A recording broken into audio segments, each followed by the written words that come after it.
যে আল্লাহর সৃষ্টিকে ভালোবাসবে কিয়ামতের কঠিন দিনে আল্লাহ পাক তাকে বিপদ থেকে বাঁচাবে। এই বিষয়ে আমার রাসূলুল্লাহ সাহাবাদেরকে একটা হাদিস শুনিয়েছিল, এটা আপনাদেরকে একটু জানিয়ে দিই। এ যুবকেরা, তরুণেরা, বাপেরা, আল্লাহ নবী সাহাবাদেরকে বললে কিয়ামতের দিনে একটা যুবককে আল্লাহ উঠাবে, বান্দারে তোর হিসাবটা দে। ওই বান্দা বলতে লাগবে, ও রব্বি আল্লাহ পাক, আপনি আমাকে গোপনে গোপনে জাহান্নামে দিয়ে দিন আল্লাহ। হে আল্লাহ, আপনি আমাকে সামনে অপমান অপদস্থ করবেন না, কারণ আমি দুনিয়া জমিনে অন্যায় করেছি, পাপ করেছি, খারাপ কাজ করেছি আল্লাহ, ভালো কোনো কাজ করতে পারিনি আল্লাহ পাক, আপনি আমাকে গোপনে গোপনে জাহান্নামে দিয়ে দেন। আমার আল্লাহ বলতে লাগবে, বান্দারে লা তাখনাতু মির রাহমাতিল্লাহ, আমার রহমত থেকে নিরাশ হয়ে যাস না। এ বান্দা, তোর আমলনামা দেখে আল্লাহ পাক বান্দার আমলনামা দেখবে, অন্যায় গুনাহ পাপ ভর্তি রয়েছে।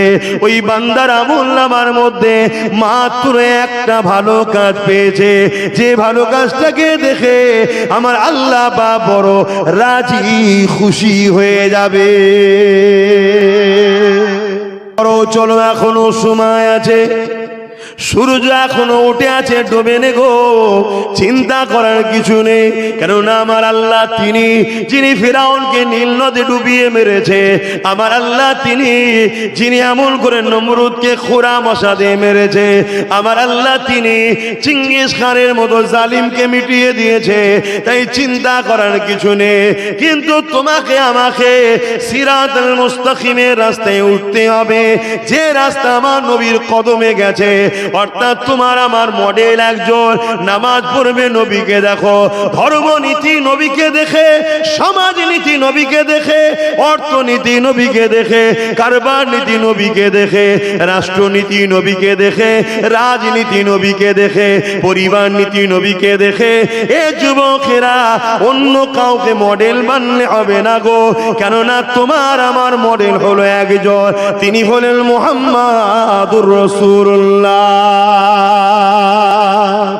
আল্লাহ বা বড় দয়ালু, আল্লাহ বলেছে, বান্দারে ভুল যদি হয়ে যায় আমার আযাব আসার আগে অনুতপ্ত হয়ে তওবাটা করেলে, তওবা করে নিয়ে আমি যাকে তোদের জন্য মডেল করে পাঠিয়েছি সেই রাসূলুল্লাহকে অনুসরণ করা শুরু করে দে, ইদিক উদিক করিস না রে। লাকাদ কানা লাকুম ফি রাসূলিল্লাহি উসওয়াতুন হাসানা, আমি আল্লাহ তোদের জন্য আমার রাসূলকে মডেল করে পাঠিয়েছি, তোরা আমার রাসূলুল্লাহকে মেনে নে। মাতাকুমুর রাসূলু ফাখুযুহু ওয়া মা নাহাকুম আনহু ফান্তাহু, যা আদেশ করেছে মেনে নে, আমার নবী যা নিষেধ করেছে ছেড়ে দে। যুবকেরা, তরুণেরা, বাপেরা, তবেই তোরা। কিন্তু আজ দুনিয়া জুড়ে আবার নতুন করে একদল অশুভ শক্তি আমার ইসলামকে টার্গেট করেছে, ইসলামে মিথ্যাচার করছে। তাদের চেষ্টা ইসলামকে মিটিয়ে দেব, তাদের চেষ্টা মুসলমানদের ঘরে হয় ইসলাম থেকে সরতে হবে, না হয় মেরে ফেলবো। একদম সাদামাটা ভাষাই বলছি। এরপরও যে আল্লাহ আজকের দিনে এতগুলো মানুষকে এক জায়গায় করিয়ে দিন ইসলামের দুটি কত কথা আলোচনার মজলিস যে আল্লাহ আমাদের দ্বারা করিয়ে নিচ্ছেন, তাই সকলে শুকরিয়া আদায় করে বলি আলহামদুলিল্লাহ। আবার যেন ঘুরিয়ে ঘুরিয়ে সেই জিহালাতের যুগ যেন আবার আসছে, সেই অন্ধকার বর্বরতার যুগ যেন আবার আসছে। তবে মনে রাখবেন, আর কোনো নবী আসবে না। এবারে দুনিয়া অন্ধকার হলে কুল্লু মান আলাইহা ফান, আল্লাহ সব ফানা করে দেবে। এই অন্ধকার দুনিয়া না হোক, এর জন্য আমাদেরকে আপ্রাণ চেষ্টা করতে হবে। আর এই চেষ্টাটাই হলো আমাদের জীবনের মিশন, এটাই হবে আমাদের মাকসাদ। এই চেষ্টার পথে হাজারো বাধা আসবে, এই চেষ্টার পথে হাজারো ফেরাউনের সঙ্গে দেখা হবে, এই চেষ্টার পথে হাজারো নমরুদের সঙ্গে দেখা হবে, এই চেষ্টার পথে হাজারো এজিদের সঙ্গে দেখা হবে, এই চেষ্টার পথে হাজারো মানবরূপী পশুদের সঙ্গে দেখা হবে। তুমি যদি আল্লাহ ও রসুলকে ভালোবাসো, তাদেরকে ভয় করলে হবে না। ইমানের পাওয়ারে তাদের মোকাবেলায় তোমাকে শক্তভাবে দাঁড়িয়ে আল্লাহর পরীক্ষায় তোমাকে কামিয়াবি হতে হবে।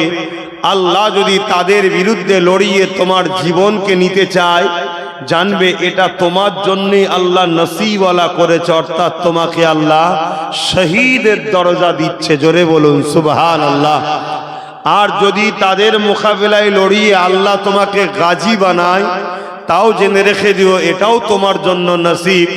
দুনিয়াতে যতদিন থাকবে শানওয়ালা, মর্যাদাওয়ালা, মালওয়ালা থাকবে, এবং পরকালও তোমার জন্য জান্নাত। জোরে বলুন সুবহানাল্লাহ। আমাদের সামনে দুটো রাস্তা, হয় শহীদ না হয় গাজী। তৃতীয় কোনো রাস্তা আমাদের সামনে নাই। কেন? তৃতীয় রাস্তা ইবলিসের রাস্তা। মুমিনের রাস্তা হলো একটাই, হকুল্লাহ সিরাতুল মুস্তাকিম। এই রাস্তা আছে, কুনতুম খায়রা উম্মাতিন উখরিজাত লিন-নাস তা'মুরুনা বিল মা'রুফ ওয়া তানহাউনা আনিল মুনকার। অন্যায়কে মিটাও, ন্যায়কে প্রতিষ্ঠিত করো, এটাই হলো আমাদের কাজ। আর এই কাজ, এই মিশনের জন্যই আল্লাহ আমাদেরকে খায়রুল উম্মাহ বানিয়েছে, শ্রেষ্ঠ উম্মত আমরা এই মিশনের জন্য। আমাদের মিশন কি? তাওহীদের উপরে বিশ্বাস, রিসালাতের উপরে বিশ্বাস, তাওহীদের স্রষ্টার সৃষ্টিকে বাঁচানো হলো আমাদের মিশন। আমাদের মিশন ক্ষুধার্ত মানুষকে খানা খাওয়াতে হবে। আমাদের মিশন এতিমের অধিকার দিতে হবে। আমাদের মিশন বস্ত্রহীনকে বস্ত্র দিতে হবে। আমাদের মিশন জমিনের জুলুম বন্ধ করতে হবে। এই জমিনকে নেশা মুক্ত করতে হবে। এই জমিনকে অত্যাচার মুক্ত করতে হবে। এই জমিনকে রেপ মুক্ত করতে হবে। এই জমিনকে ফিতনা মুক্ত করতে হবে। এই জমিনে হিন্দু হোক, দলিত হোক, আদিবাসী, সাঁওতাল, বাগদি, যেই হোক, ওটা তার ধর্ম, তার কাছে আমার কাছে পরিচয়। মানুষ আল্লাহর সৃষ্টি, বিপদে পড়লে তার সাথ দিয়ে বিপদ মুক্ত করতে হবে। এটাই হলো খায়রুল উম্মার বৈশিষ্ট্য। এজন্য আল্লাহ আমাদেরকে এই জমিনে পাঠিয়েছে, এটাই আমাদের মিশন। আবার এই কাজ করার পর দৈনিক 5 ওয়াক্ত আল্লাহকে সিজদা দিতে হবে। আবার এই কাজ করার পর বছরে একটা মাস রোজা রাখতে হবে, নিজের শরীরকে নতুন করে আপডেট করার জন্য। আবার এই কাজ করার পর জীবনে একবার মালদার যদি হও, হজ করতে হবে, মালদার না হলে মাফ। আবার এই কাজ করার পর বছরে একবার মালদার যদি হও, শতকরা 2.5 টাকা যাকাত দিতে হবে, মালদার যদি না হও মাফ। আমাদের মিশন অন্যায় মিটিয়ে ন্যায়কে প্রতিষ্ঠিত করা। এজন্য আল্লাহ আমাদেরকে শ্রেষ্ঠ উম্মত করে পাঠিয়েছে। জোরে বলুন সুবহানাল্লাহ। যদি আমরা এই কাজ না করি, আল্লাহ আমাদের তো মৃত্যু দেবে, নিয়ে গিয়ে কিন্তু জাহান্নামের শাস্তি দেবে। এবারে আপনার প্রশ্ন জাগতে পারে, সবই বুঝলাম, জুলুমের বিরুদ্ধে লড়লে আজকের ফেরাউন তো ফোঁস তুলছে, নেশার বিরুদ্ধে কথা বললে আজকের ইজিপ্ট ফোঁস তুলছে, এতিম, বিধবা, অসহায়, গরিব, দুঃখী হয়ে কথা বললে আজকে স্বৈরাচারী, অত্যাচারী, মানব বিরোধীরা যারা, তারা তো ফোঁস তুলছে। এটাই তো প্রেমের পরীক্ষা। আল্লাহ সুখের দিনে প্রকৃত প্রেমিক চিনা যায় না, দুঃখের দিনেই প্রেমিককে চিনা যায়। ঠিক তো নাকি? কখনো কখনো দুঃখ আসা ভালো না খারাপ? কথা বলুন।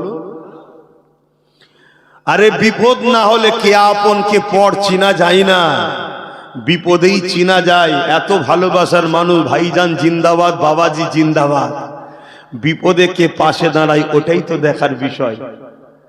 সংসারে কত মহব্বত, স্বামী স্ত্রীর, বাপ বেটার, ভাই বোনের কত মহব্বত, বিপদ না এলে প্রকৃত দরদি চিনা যায় না। যে মেয়েটা বিপদে পড়ে সংসারে, সে মেয়েটাও বাপ কত আপন তখন চিনতে পারে। কি আমার কথা খারাপ লাগছে নাকি? বলেন বলেন। এই বাপও একদিন কিন্তু বাধ্য হয়ে যায় যখন কোনো মেয়ের সংসার ভেঙে যায় তার উপরে। এবার বোঝা যায় বাপটা কত আপন। কি বুঝছেন? একমাত্র আমাদের আপন হলো আল্লাহ রসুল। জোরে বলুন সুবহানাল্লাহ। আমার ওই বাপগুলো আপন যে বাপগুলো আল্লাহ রসুলের পক্ষে, ওই সন্তানটাও আমার আপন, যে সন্তানটা আল্লাহ রসুলের পক্ষে। যে সন্তান আল্লাহ রসুলের পক্ষে নয়, সন্তান কখনো বাপ মার পক্ষে হতে পারে না। যে সন্তান, যে বাপ আল্লাহ রসুলের পক্ষে নয়, ও বাপও কখনো সন্তানের পক্ষে হতে পারে না। কেননা মান আহাব্বা লিল্লাহ ওয়া আবগাদা লিল্লাহ ওয়া আতা লিল্লাহ ওয়া মানাআ লিল্লাহ ফাকাদ ইসতাকমালাল ঈমান। ভালোবাসতে হবে আল্লাহর জন্য, দুশ্মনী করতে হবে আল্লাহর জন্য, আত্মীয়তা করতে হবে আল্লাহর জন্য, বিচ্ছেদ হতে হবে আল্লাহর জন্য। এরাই তো প্রকৃত ঈমানদার, এদের জন্যই তো জান্নাত। তাহলে আমি আল্লাহকে ভালোবাসি বলি, আর ফেরাউনের মোকাবেলায় আমি পালিয়ে যাব, এ কিরকম প্রেম? আল্লাহকে ভালোবাসি বলি, আর নমরুদ যখন ইব্রাহিম নবীকে আগুনে ফেলছিল, ইব্রাহিম নবী পালিয়ে গেছিল নাকি? কথা বলেন, কথা বলেন না। এমনকি হযরতে জিবরাইল আলাইহিস সালাম এসে ইব্রাহিম নবীকে বলছে, ইব্রাহিম তোমাকে তো আগুনে ফেলা হবে, কিছু সাহায্য করব কি? এই টাইমও ইব্রাহিম নবী বলছে, না, ডিস্টার্ব করো না, আমার আল্লাহ পরীক্ষা নিচ্ছে ইব্রাহিম আল্লাহকে কতটা ভালোবাসে, আমার সাহায্য আপনার লাগবে না। যার জন্য ইব্রাহিম আগুনে যাচ্ছে, যাকে প্রেম করার জন্য ইব্রাহিম আগুনে যাচ্ছে, যার জন্য হক কথা বলার জন্য ফেরাউন আজকে নমরুদ আজকে আমাকে আগুনে ফেলছে, সেই আল্লাহ ইব্রাহিমকে দেখছে। তিনি যদি চায় ইব্রাহিমকে বাঁচাবে, এই আগুনের মধ্যেও বাঁচাতে পারে। জোরে বলুন সুবহানাল্লাহ। আর তিনি যদি চায় ইব্রাহিমকে নমরুদের আগুনে পুরাবে, আমি আমার আল্লাহকে এত ভালোবাসি, একবার নয় হাজারটা যদি জান দেয়, আমি 1000 বার পুড়েই প্রমাণ দেবো আল্লাহ তোমাকে ভালোবাসি। জোরে বলুন সুবহানাল্লাহ। আর আজকে আমরা কি করছি? সামান্য একটু কারবারের লস না হয় তাতে আল্লাহ ও রসুলের বিরুদ্ধে যেতে হয় যাব। সামান্য একটু পদ না চলে যায় তাতে আল্লাহ ও রসুলের বিরুদ্ধে যেতে হয় যাব। সামান্য একবেলার খামানা বন্ধ হয়ে যায় তাতে আল্লাহ ও রসুলের বিরোধীর সঙ্গে সম্পর্ক রাখবো কি? আমার কথা কি ভুল হচ্ছে? আর এই ভাবে জীবন যাপনের জন্যই আজকে আমাদের মসজিদ, আমাদের মাদ্রাসা, আমাদের কবরস্থান, আমাদের ঈদগাহ, আমাদের খানকা আজ আমাদের হাত থেকে ফসকে গেল। ফসকেছে না? এখন আছে, ফসকে গেছে। কে বলেছে আজ? তোমার খেয়াল না থাকে, তুমি যে বিওলারে সার্চ করে দেখো, তোমার হাতে নেই। আজ যেদিন খুশি আসবে বোল্ডুজার ভাঙবে, তুমি বলবে আমরা ছেড়ে দেবো নাকি? কি করবে? দাঁড়ান দাঁড়ান দাঁড়ান করে 4-5টা ফেলে দিলে বাকি গুণাগার খুঁজে পাওয়া যাবে। তোমার আমার সেই ঈমান আছে নাকি? সেই ঈমান আছে যে সামনে আছে 500, আছি 50,000, 500টা মরবো, কত গুলি আছে, তারপরের গুণে একটাও ছাড়বো না, এই ঈমান আছে নাকি? সেই ঈমান নেই। আর এই ঈমানটা না থাকার কারণ, এই ঈমানটা না থাকার কারণ একদিনে হয়নি, আমাদেরকে ঈমান দুর্বল অনেক দিন ধরে করা হচ্ছে। তার নাম্বার 1 কারণ, আমাদেরকে হারাম খাদ্য খাইয়ে খাইয়ে খাইয়ে খাইয়ে দুর্বল করা হয়েছে। আমাদেরকে হারাম খাদ্য খাইয়ে খাইয়ে আমাদের ঈমানকে দুর্বল করা হয়েছে। যেমন শরীরের একটা খাদ্য আছে, সেই খাদ্য না পেলে শরীর দুর্বল হয়। ঈমান হারামকে পছন্দ করে না, হারাম খাদ্য খেলে ঈমান দুর্বল হয়। আর কি? গান বাজনা, জুয়া, সিনেমা, যাত্রা যুব সমাজকে নেশার মধ্যে জড়িয়ে হই হই করাচ্ছে। আমরা ওর মধ্যে ফুর্তির মধ্যে আছি, আমরা খেয়ালই করিনি যে আমাদেরকে কোনো দেয়া হচ্ছে কেন। এটা একদিনের প্ল্যান নয়, 100 বছরের প্ল্যান চলছে। 100 বছর পর আজকে এই জায়গায় আমাদেরকে লিয়ে গেছে। আমার ক্ষুদ্র জ্ঞানে আমি 14 বছর কি 15 বছর জলসা করছি, 8 বছর ধরে আমি চিল্লাচ্ছি তোদেরকে মিটিয়ে ফেলবে, তোদের মসজিদ চলে যাবে। 8 বছর ধরে বুঝাচ্ছি আমার সাথ দে, আমার সাথ দে, নিজেদের ক্ষমতা তৈরি কর। কিন্তু এই কওমের একটা বড় অংশ, নামধারী আলেম ওলামা, বক্তা, মুসলিম সমাজের দরদি সেজে একদল লোক আমাকে গালিগালাজ পর্যন্ত করেছে, বিরোধী পর্যন্ত করেছে। আজকে কোন বিপদে পড়লে শুনে রেখে দাও, তোমার ঘর ভাঙলে আমি নাও যেতে পারি, আল্লাহর ঘর ভাঙলে তুমি আমি দুজনাই যাব। ঠিক না বেটি? সেই খোদার ঘর যদি এই সমাজে ভেঙে ফেলা হয়, তুমি কি ভাবছো তোমার ঘরটা নিরাপদে থাকবে?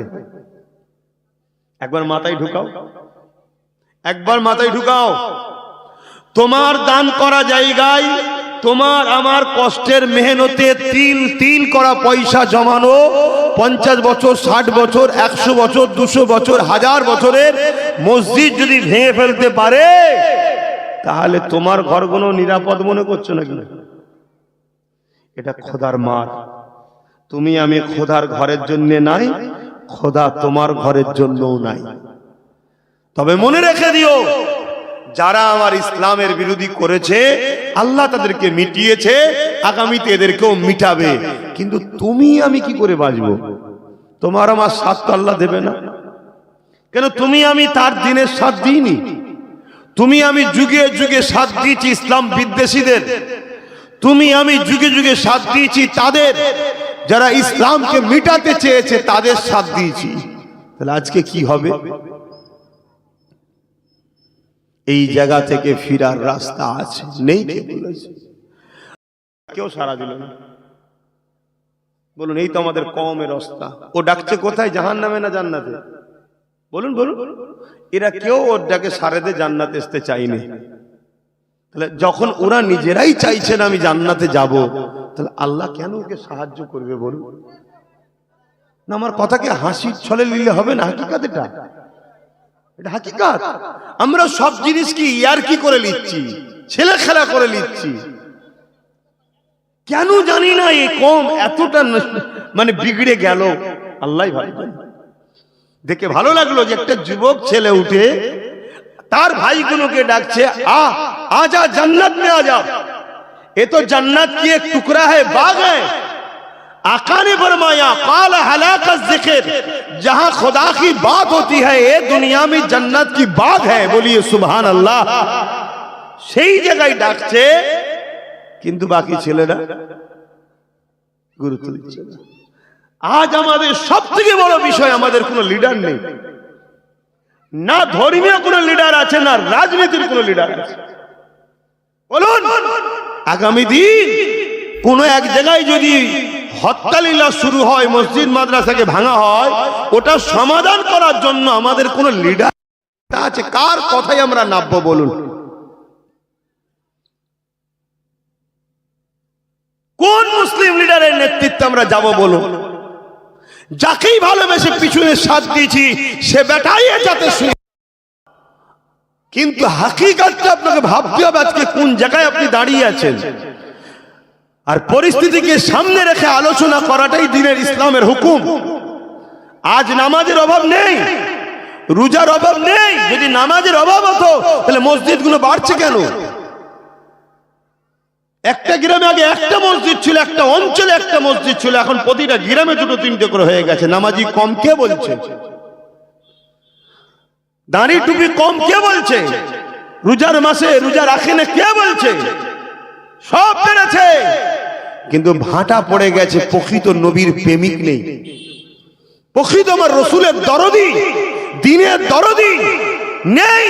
বড় বড় দাড়ি রেখে মাথায় টুপি দিয়ে বড় বড় মাওলানা মুফতি এ জাতির সঙ্গে কওমের সঙ্গে বিশ্বাসঘাতক গাদ্দারি করছে। সামান্য দুনিয়ার পদের জন্য, সামান্য দুনিয়ার টাকার জন্য, সামান্য একটু গাড়ি বাড়ির জন্য। আর আমার মতো ছোটখাটো লোক যখন এই সকল বড় বড় হাস্তিদের বিরুদ্ধে কথা বলবে, এ সমাজ তখন আমার কথাকে গুরুত্বই দিচ্ছে না। যে উনি কি বোঝে, একটুখানি ছেলে হতো ফচকে বা ছেলে, উড়িয়ে দিচ্ছে আমার কথাকে। কিন্তু আজ যদি উড়িয়ে না দিয়ে বিগত দিন যদি আমার কথাকে জাতি মানত, কমসে কম কোন জায়গায় কি হতো না হতো জানি না, আমার বাংলাতে বাংলার শাসক আমাদের সঙ্গে বিশ্বাসঘাতক করতে পারত না। যে শাসক আজকে বলল যে কেন্দ্রের আইনকে মেনে নিল, পারত না।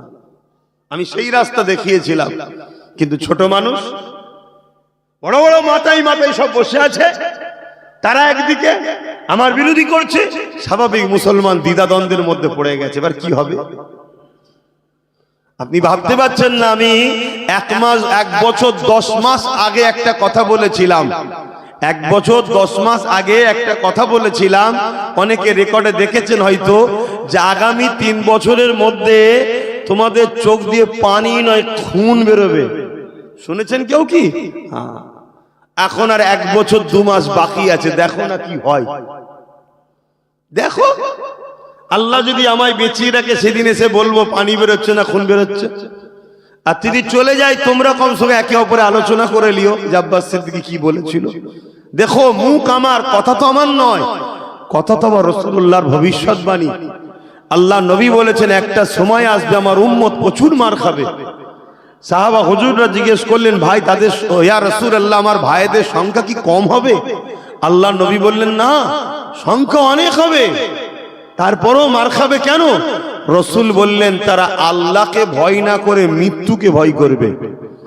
মৃত্যুর হাত থেকে বাঁচার জন্য দুনিয়ার তাগুদি জালিম হুকুমাতদের সাথ দেবে তারা, আল্লাহকে ভয় করবে না। আজকে বলুন এই খসলত আমাদের মধ্যে ঢুকেছে না ঢোকেনি? আমরা আল্লাহকে ভয় করি?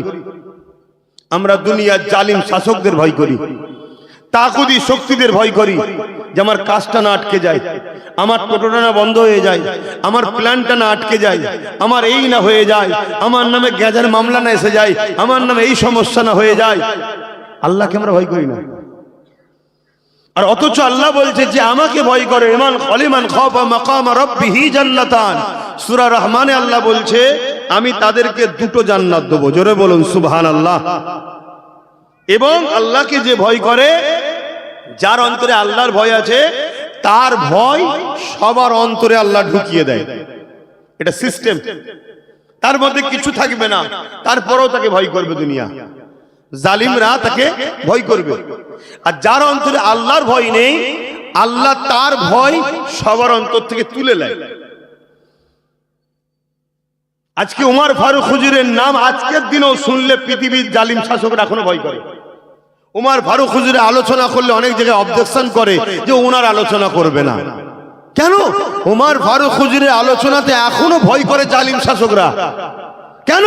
উমর ফারুকের অন্তরে আল্লাহর ভয় ছিল, তাই সেই ভয়ের রাজত্ব, উমরের রাজত্ব ভয় এখনো জালিমদের অন্তরে অন্তরে আল্লাহ রেখেছে। আর দেখুন আমাদের অন্তর থেকে ভয় উঠে গেছে, যা খুশি করছে আমাদের ঘরের লোক। আসুন বাঁচার প্রথম নম্বর রাস্তা আল্লাহকে ভয় করুন, অন্য কাউকে না। দ্বিতীয় নম্বর রাসূল বললেন তারা বড় লোভী হয়ে যাবে। আজকে বলুন আমরা লোভী হয়েছি না হইনি? এত লোভী হয়ে গেছে এ উম্মতে মুহাম্মাদির মধ্যে কিছু মুসলমান আছে এক কাপ চায়েতে ঈমান বিক্রি করছে, এক কাপ চা শুধু। এবারে বলবেন আমি তো ভালো। এখানে একটা উত্তর আছে। হযরতে নবী লূত আলাইহিস সালাম, যারা ভালো মানুষ এবার শুনুন একটু, যে আমি তো নামাজ পড়ি, আমি তো রোজা রাখি, আমি তো হজ করি, আমি তো বাবা ওসব কিছুতে নেই, আমার আব্বা জান আমার আম্মা জানেরা। হযরতে হোসেন হুজুর নামাজ পড়েন, রোজা রাখেন, তাহলে এই জিদের বিরোধী করেছিল কেন? শুধু ভালো কাজ করার নাম ইসলাম নয়। ইসলাম ভালো কাজ শুধু করার নাম ইসলাম নয়, অন্যায়কে মিটিয়ে ভালো করার নাম ইসলাম। জোরে বলুন সুবহানাল্লাহ। এই জায়গায় আমাদের ভুল হচ্ছে। হযরতে নবী লূত আলাইহিস সালামকে আল্লাহ বলেছিলেন ৮০,০০০ লোক মারবো তোমার উম্মতের মধ্যে, তার মধ্যে ৪০,০০০ ভালো, ৪০,০০০ খারাপ। আল্লাহ নবী লূত আলাইহিস সালাম বললেন যে আল্লাহ ভালো লোকগুলোকে আপনি মারবেন কেন? খারাপ লোকগুলো পাপ করেছে মারবেন, ঠিক আছে, ভালো লোকগুলোকে মারবেন কেন? আমার আল্লাহ উত্তর দিয়েছিলেন নবী লূত আলাইহিস সালামকে, নবী লূত, ভালো মানুষগুলো খারাপ মানুষের বিরোধী না করে মেশে কেন? কি শুনছেন? তাহলে ভালো গুলো মার খাবে কেন? খারাপের বিরোধী না করার দরুন, এবং মেশে কেন? আল্লাহ রসুল বলছেন অন্যায় দেখে চুপ থাকাটা কিয়ামতের দিন বুবা শয়তান করে আল্লাহ তাকে তুলবে। আল্লাহ রসুল আরো বলছেন অন্যায় করা যেমন পাপ, অন্যায় দেখে চুপ থাকাটা আরো বড় পাপ। আপনি জমিতে চাষ করেছেন, ধান চাষ ভালো না খারাপ, কিন্তু ওই ধান চাষের বাগানে অনেক আগাছা গজাচ্ছে, গজাই না গজাই না? এগুলো দেখে যদি আপনি সেগুলোকে তুলে না ফেলে দেন, আপনার ভালো চাষটা নষ্ট হবে না হবে না? তাহলে আপনি নামাজ পড়েছেন, রোজা রেখেছেন, হজ করেছেন, দান খায়রাত করেছেন, সব ভালো, কিন্তু আপনার চতুর্দিকে সুদ, ঘুষ, জেনা, ব্যভিচারী, ধর্ষণ, খুন খারাপি, দাঙ্গা, এগুলোকে যদি আপনি না রোখেন, আপনার ভালো চাষটা। আজকে সারা জীবন উলামারা ওয়াজ করে এসছে ভালো কাজের করার কথা, কেউ অন্যায়ের বিরুদ্ধে কথা কজন বলছে? অথচ প্রত্যেকটা নবী এসেছে দুটো কাজ করতে, জালিম শাসকের বিরোধী করেছে আর নাইকে প্রতিষ্ঠিত করেছে। জোরে বলুন সুবহানাল্লাহ। কিন্তু আর যখন আব্বাস সিদ্দিকী দীর্ঘ বছর ধরে জালিমদের বিরুদ্ধে আমি কথা বলি, আমার কওমেরই উলামার একটা অংশ আর কওমের একটা অংশ আমার বিরোধী করেছে না করে না? এরপর কার থেকে মডেল কে? সংসার জীবনের মডেল। কিন্তু নবী আছে আমাদের সংসারে? রাজনীতির জীবন কাকে দেখে? রাসূলকে দেখে করেন। আমার কওম বলে যেটা গণতান্ত্রিক দেশ, সর্বধর্মের দেশ, এখানে কি করে রাসূলকে মডেল বানায়? কেন? অমুকের মডেল যদি অমুক হতে পারে, অমুকের মডেল যদি অমুক হতে পারে।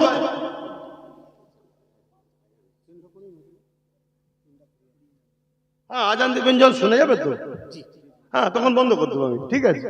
বা মুখেও আজান দিতে পারেন, এগুলো তো আপনারা বোঝেন না, বললে আবার সমালোচনা করবেন। কারেন্ট না থাকলে মুখে আজান দেন না? দেন না? তাহলে মুখে আজানও দিতে পারেন। 4:15 জামাত বলে দিলাম, মিটে গেল। কথা বুঝে আসছে তো নাকি? কিন্তু আজান শুনলে তখন তো আমাকে দায়িত্ব বন্ধ করতে হবে। কথা বুঝে আসছে? কিন্তু এইটা বললে আবার সমাজে এক্ষুনি আমার বিরোধীরা সুযোগ খুঁজছে তো, কি কথা একে শেষ করা যায়। আগামী দিন মাইক তুলে দিচ্ছে, আজান বন্ধ করে দিচ্ছে, তাদের বিরুদ্ধে লাগবে না। আমি ওইটাকে বাঁচাবার জন্য একটা জরুরি কথা বলছি। সে জায়গায় শরিয়াতে মুখে আজান দেওয়া যায়, কারেন্ট চলে গেলে যেমন নাচারে, এই নাচারের ক্ষেত্রে যদি দেয়, এটা যদি বলি এক্ষুনি ফতোয়া শুরু হয়ে যাবে।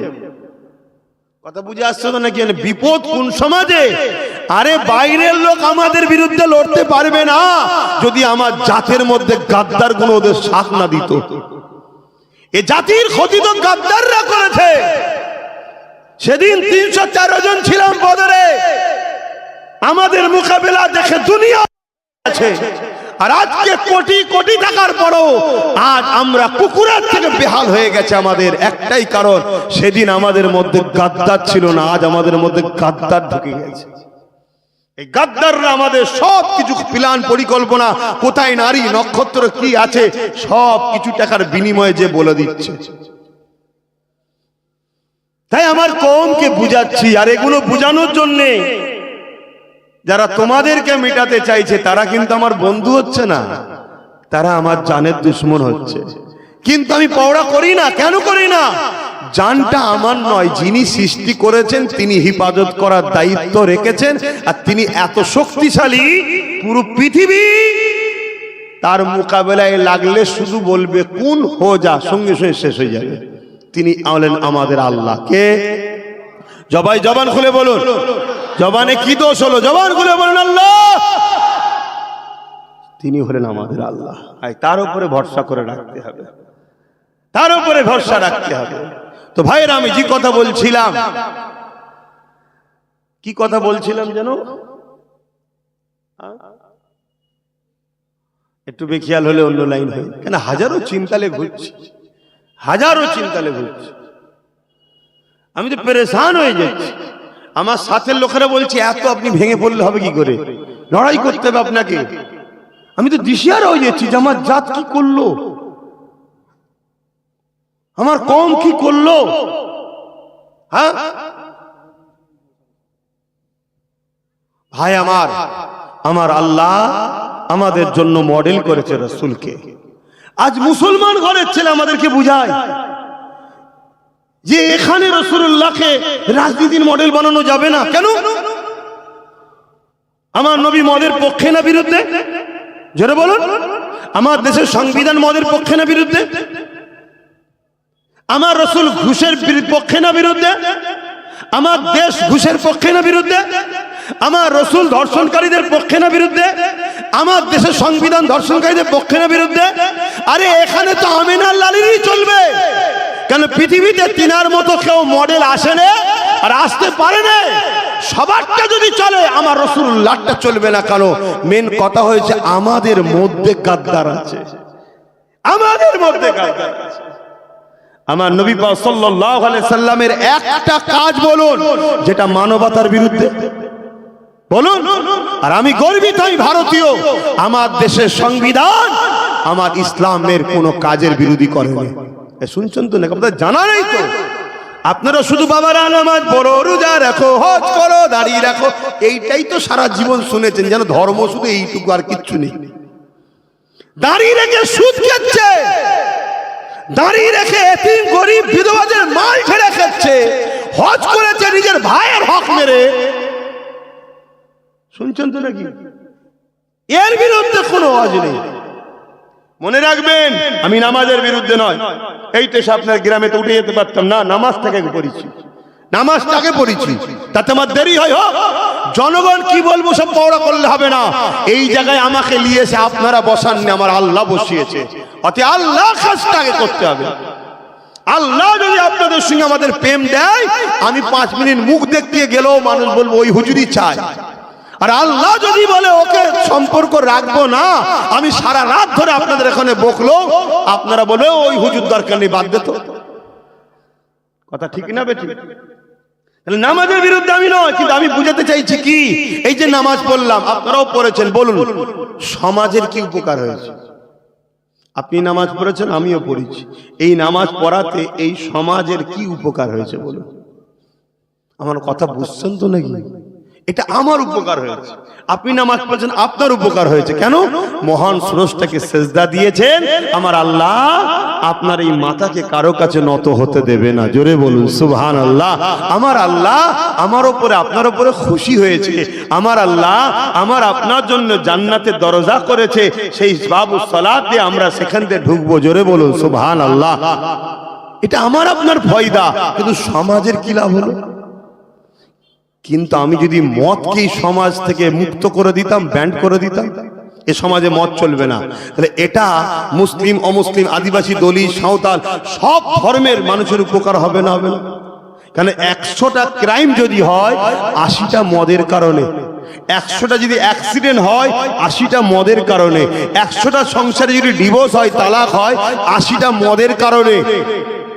তাহলে এই মদটাকে বন্ধ করা ইসলামের হুকুম না হুকুম নয়? তাহলে এইটার জন্য উলামারা কি চেষ্টা করেছে, এইটার জন্য আমরা কি চেষ্টা করছি বলুন? উপরন্ত আমরা কি করছি? মাতাল সরকারকে ভোট দিচ্ছি, যে সরকার মদ ব্যাপারীর কাজ করছে। তাহলে বলুন আমরা ইসলামের পক্ষে? আমরা বলছি গণতান্ত্রিক দেশ, কেন দেশও তো মদের বিরুদ্ধে, আমার দেশের সংবিধান তো নেশা মদের বিরুদ্ধে। কথা বুঝে আসছে না? না, তাহলে আমরা নিজেদের ক্ষতি নিজেরা করছি না করিনি? তাহলে নামাজ পড়তেই হবে, নিজের উপকার, ব্যক্তি জীবনের কল্যাণ, মদকে বন্ধ করা। কুনতুম খায়রা উম্মাতিন, আমরা যে ভালো উম্মত, শ্রেষ্ঠ উম্মত, আমাদের ডিউটি হলো মদ বন্ধ করা। এটা হলো আমাদের কাজ। আজকে রোজা রেখেছি আমি, আপনারাও রেখেছেন, বলুন রোজা রেখে সমাজের কি উপকার হয়েছে? আমার রজ বুঝছেন তো নাকি আপনারা? আমার বাপগুলোকে জিজ্ঞেস করছে, আব্বা ছেলে রজ বুঝছেন তো নাকি? না মনে মনে সব বেজার হচ্ছেন যে কি বলছে বল দেখি। কি গো মুরব্বীরা, বলবেন তো রজ বুঝছেন তো নাকি? আজকে বলুন আব্বা জানেরা, মায়েরা, বাপেরা, ভাইয়েরা, বোনেরা, রোজা তো আমরা 1 মাস রেখেছি, সমাজের কি উপকার হয়েছে বলুন? আমাদের উপকার হয়েছে। রোজা হলো বাকি 11 মাস যা খেয়েছি, অনেক শরীরের ক্ষয়, ইটা সিটা, অনেক শরীর নষ্ট হয়। রোজা হলো আপডেট টাইপের, যেমন মোবাইলে ভাইরাস থাকে না, আপডেট হওয়ার পর মোবাইল নতুন হয়ে যায়। রোজা হলো 1 মাসের আমাদের আপডেট।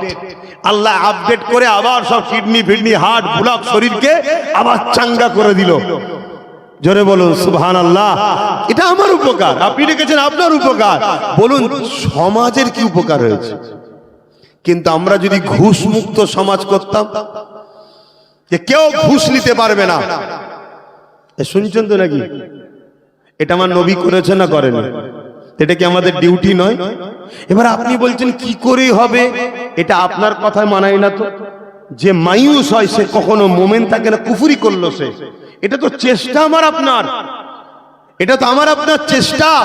বান্দা তুই চেষ্টা কর, সাকসেসফুল আমি আল্লাহ করব। জোরে বলুন সুবহানাল্লাহ।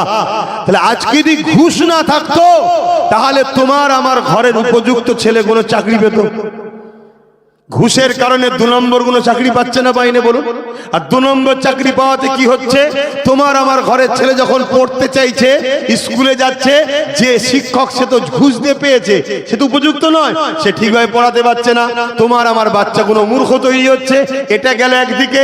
আবার ঘুষ দিয়ে অনেকে বড় বড় মেডিকেল চাকরি পেচ্ছে, ডাক্তার।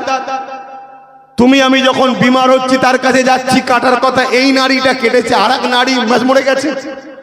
কেন? ঘুষের কারণে 2 নম্বর লোক চাকরি পেয়ে গেছে। যদি ঘুষ না থাকতো উপযুক্ত লোক চাকরি পেত। তাহলে এইগুলো বন্ধ করার কি ইসলাম নয়? আর এই ওয়াজ যখন আমি করি তখন আমারই কম বলে হুজুর এসে রাজনীতি করছে, বুঝলি? মানে মূর্খ কতটা হয়েছি জানি না ইসলাম কাকে বলে। এ মনে করে এসে নামাজের কথা বলবে, তার মানে ইসলাম হচ্ছে। এর কাছে শুধু ইসলামের নামাজটাই আছে। ও জানে না যে নামাজ অনেক পরে এসেছে। তার আগে রসুল 11 বছর ধরে পৃথিবীর প্রত্যেকটা স্বৈরাচারী, অত্যাচারী, জালিমের বিরুদ্ধে রসুল লড়েছে। জায়গা পরিষ্কার হওয়ার পর নামাজ এসেছে, জানি না। আর এ সমাজে একদল লোক আছে শুধু নামাজ নামাজ নামাজ নামাজ নামাজ নামাজ নামাজ নামাজ, অথচ জানে না যে সমাজে এতিম কাঁদে ওই সমাজের মানুষ কিয়ামতের দিন নাজাত পাবে না, জানে না। কেন? আল্লাহর সৃষ্টিকে তুমি কাঁদতে দেখেছো। তুমি আল্লাহর সৃষ্টিকে যখন সাহায্য করো না অসহায়কে, কিয়ামতের দিন আল্লাহর রহমত তোমাকে সাহায্য করবে না। তোমার আমার আল্লাহ তোমার আমার নামাজের, রোজার, দাড়ি টুপির মুখাপেক্ষী নয়। এটা ইসলামের হুকুম মানতে হবে। যেটাই তোমার আমার নিজের কল্যাণ আছে অবশ্যই করতে হবে। ছেড়ে দিলে কবিরা গুনাহ হবে। কিন্তু মনে রেখে দিও